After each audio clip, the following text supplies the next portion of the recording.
રાષ્ટ્રીય ગીત વંદે માતરમને થયા 150 વર્ષ। ઇન્દિરા ગાંધી ઇન્ડોર સ્ટેડિયમમાં સ્મરણ કાર્યક્રમનું આયોજન। વડોદરામાં દિવાળી સમયે સૂતેલા પરિવાર પર ગાડી ચલાવવાના કેસમાં વધુ એક મોત થયું। ઇજાગ્રસ્ત સગર્ભાનું બાળક જન્મ લેતા જ મોત।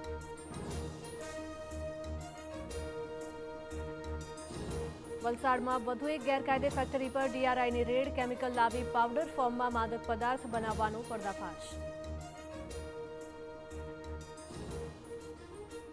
ભરૂચના સાંસદ મનસુખ વસાવાએ ફરી ઉઠાવ્યો અવાજ।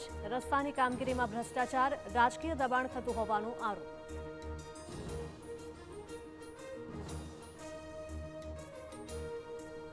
ઈડીએ અનિલ અંબાણીને મોકલ્યું સમન્સ। 14 નવેમ્બરે દિલ્હીમાં ઈડી ઓફિસ હાજર થવા માટે ફરમાન કરવામાં આવ્યું।